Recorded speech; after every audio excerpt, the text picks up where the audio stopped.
अस्सलाम वालेकुम, welcome back to my channel. कैसे हैं आप सब? मैं भी खैर खैरियत से हूँ। आई होप आप सब बहुत अच्छे होंगे। अच्छा जी, ये वीडियो है ईद से एक दिन पहले। तो ईद की इसका टॉपिक भी यही है कि ईद की पहले ना तैयारियाँ कैसे करें, क्या क्या चीज़ है जो ईद से पहले ही आपको ना तैयार कर लें। तो ये सुबह सुबह से, वैसे तो मेरा व्लॉग जो है वो सुबह सुबह से स्टार्ट हो रहा है।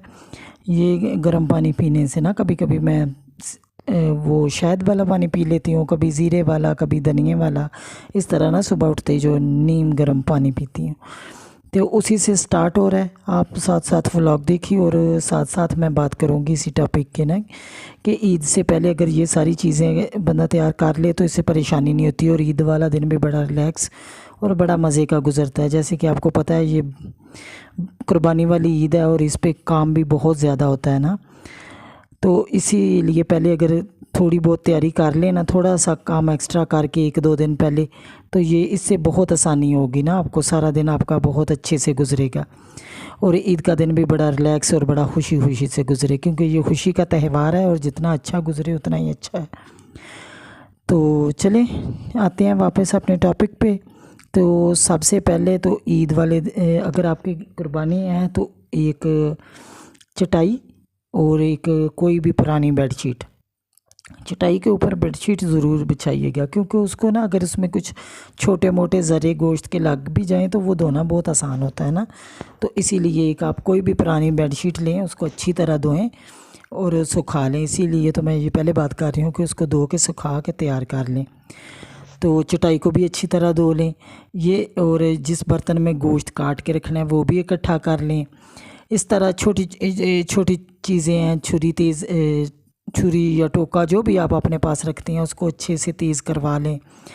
तो इस तरह की छोटी छोटी चीज़ें से ना फिर ईद वाले दिन आपके लिए बहुत आसानी होगी। एक जगह पे ये सारी चीज़ें इकट्ठी रखी होंगी ना, तो फिर जैसे ही वो कोई साहब आएगा आपसे जो चीज़ मांगेंगे आप फ़ौरन वहाँ से दे देंगे। ये टेंशन नहीं होगी। या किसी भी घर के किसी बंदे को बता दो कि ये सारी चीज़ें यहाँ पड़ी हैं, आपको जिस चीज़ की ज़रूरत होगी आप यहीं से ले लेने। उसमें कोई वैसे तो वो उनके अपने ही औज़ार होते हैं, लेकिन फिर भी अगर आपने ख़ुद भी बाद में इसको साफ़ करना है तो वो एक ही जगह पे सारी चीज़ें पड़ी हो ना, तो आसानी रहती है। फिर बार बार कोई नहीं आएगा कि ये चीज़ दे दो, ये चीज़ दे दो, इस तरह का कोई आपको मसला नहीं बनेगा ना। ये सारी चीज़ें, इसमें बर्तन भी है बड़ा सा जिसमें गोश्त रखते हैं, एक इस तरह का कोई परात वगैरह ले लें जिसमें कलेजी वगैरह आपको वो पहले दे दें। इस तरह की सारी चीज़ें हैं ना जो यूज़ होती हैं, क्योंकि हर घर में अपना ही तरीका है ना चीज़ें इकट्ठी करने का। तो वो सारी चीज़ें आप इकट्ठी कर लें और उनको एक साइड पे कहीं भी रख दें। तो फिर जैसे ही वो उनको किसी भी बंदे को बता दो जो आपकी कुर्बानी में ज़्यादा काम करता है। घर में कोई बच्चा है, कोई लड़का है, अगर घर का कोई बुज़ुर्ग है, तो आप उसको बता दो कि ये सारी चीज़ें यहाँ पड़ी हैं, आपको जिस चीज़ की ज़रूरत होगी आप यहाँ से उठा लेना। तो इस तरह करने से ना आपका दिन, एक दफ़ा ये कीजिएगा ज़रूर, तो आप देखेंगे ईद वाला दिन कितना रिलैक्स गुजरता है। आप अपने बच्चों को तैयार करें, उनके साथ टाइम स्पेंड करें या उनके लिए कुछ और स्पेशल बनाएं, ये टाइम आप उस पर लगा दें। तो ये जैसे ही घर में किसी को भी पता होगा कि ये सारी चीज़ें यहाँ यहाँ पड़ी हैं, वो वहाँ से उठाएंगे और कसाब को दे देंगे और ज़रूरत के टाइम हर चीज़ अवेलेबल होगी। ये नहीं होगी कि भाग दौड़ लगी हुई है, कोई इधर जा रहा है कोई उधर जा रहा है, इस तरह का कोई मसला नहीं होगा आपके साथ ना। तो ये सारी छोटी छोटी चीज़ें हैं जिनसे है, तो ये छोटे छोटे काम अगर ये आप पहले कर लें ना, तो इससे आपकी ज़िंदगी बहुत आसान होगी। आप देखें आपका दिन बड़ा अच्छा, बड़ा रिलैक्स गुजरेगा। कोई टेंशन नहीं होगी कि ये चीज़ नहीं मिल रही, ये नहीं मिल रही। सबसे पहले तो ये करें, अगर आपकी कुर्बानी है तो ये सारी चीज़ें जो मैंने आपको बताई हैं, इसमें चटाई भी है, एक कोई पुरानी बेडशीट है, बर्तन है जिसमें आपने गोश्त कटवा के डालना है वो है, या कलेजी वगैरह के लिए कोई बर्तन है, तो वो आप सारे इकट्ठे करके एक जगह पे रख लें।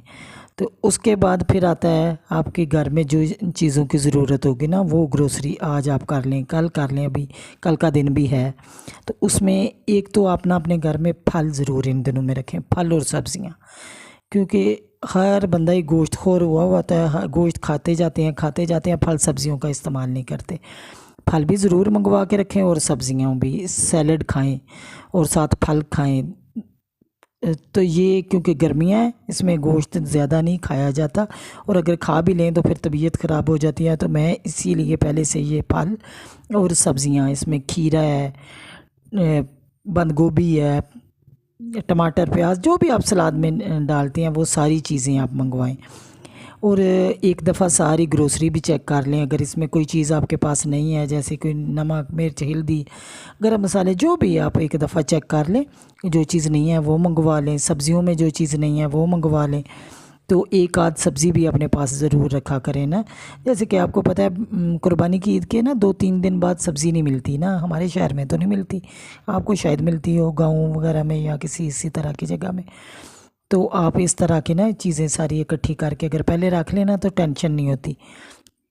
और एक बात और, ये सब मैं दोबारा कह रही हूँ कि सब्ज़ियों और फलों का इस्तेमाल ज़्यादा कीजिएगा, और गोश्त खाएं। ज़ाहिर कुर्बानी की ईद है, मैं अब किसी को ये तो नहीं कहूँगी कि ये ना खाएं, आप ज़रूर खाएं, लेकिन इसके साथ फल और सब्ज़ियाँ भी खाएं। पानी ज़्यादा पिएं क्योंकि गर्मी बहुत है, तो इससे काफ़ी मसले होते हैं। तो मैंने भी ये देख लें, टमाटर मंगवाए हैं, खीरे मंगवाए हैं, बंद गोभी, इस तरह की चीज़ें ना मैं सारी मंगवा के तो अभी रख रही हूँ।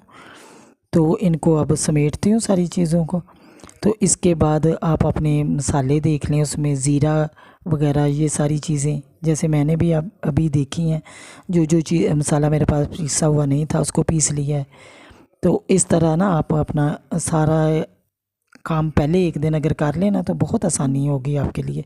ईद वाले दिन कोई मसला नहीं होगा, जैसे ही कुछ बनाना होगा आपने फ़ौरन सारी चीज़ें तैयार हैं। इसमें प्याज भी, लहसुन अदरक का पेस्ट बना लें, हरी मिर्च की डंठल उतार के इसको एक जगह पे रख लें, और लहसुन अदरक का ना पेस्ट बना के रख लें। इस तरह ये छोटे छोटे काम हैं, ये चीज़ें सारी मैंने बाज़ार से मंगवाई हैं। प्याज भी ये देसी वाला प्याज है ना, छोटा है निस्बतन, लेकिन इससे सालन का टेस्ट बहुत अच्छा आता है ना, तो इसलिए मैंने ये मंगवाया है। और लहसुन मेरा गांव से आता है, वो खालस ऑर्गेनिक लहसुन होता है, जिसको पानी भी साफ़ ट्यूबवेल का लगा होता है ना, तो वो मैं मंगवाती हूँ हमेशा। तो इसके बाद मैंने ज़ीरा देखा, वो भी नहीं था, पिसा हुआ थोड़ा था, तो मैंने ज़ीरे को ना थोड़ा सा ड्राई रोस्ट कर लिया। इससे ना इसका टेस्ट भी काफ़ी अच्छा होता है और खुशबू भी काफ़ी अच्छी हो जाती है ना।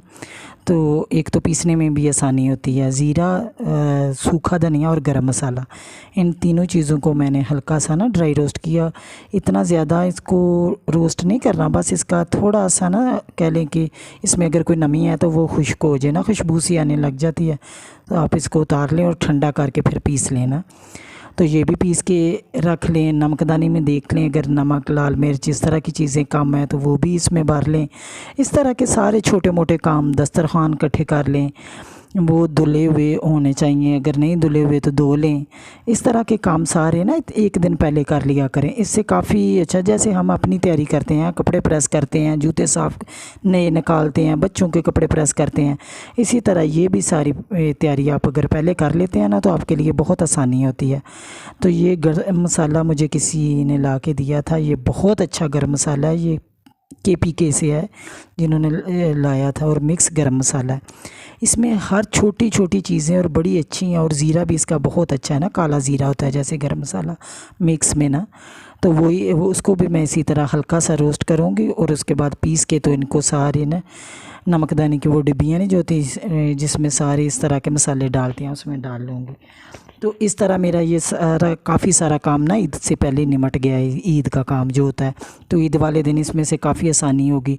मैं तो आटा भी ईद वाले दिन सुबह सुबह उठ के गूँध लेती हूँ ना, कि अगर दिन को किसी ने होता है कोई नान नहीं खाता, मेरे घर में मेरे हस्बैंड नान बिल्कुल नहीं खाते ना, तो उनके लिए फिर मुझे रोटी बनानी पड़ती है। तो मैं ख़ुद भी कोशिश करती हूँ कि घर का ही फुल्का हो ना, तो क्योंकि हमारा आटा भी जैसे लहसुन गाँव से आता है, गंदम भी गाँव से ही आती है, तो उसका आटा भी काफ़ी अच्छा होता है ना। तो ये देखें, मैं आपको गरम मसाला दिखा रही थी, ये काफ़ी अच्छा है। और ज़ीरा भी अब ये ठंडा हो गया ना, तो अब मैं इसको पीस लेती हूँ अच्छे से ना। तो पीस के अच्छा, धनिया मैं बिल्कुल पाउडर की फॉर्म में नहीं बनाती, उसको थोड़ा सा दरदरा रखती हूँ ना।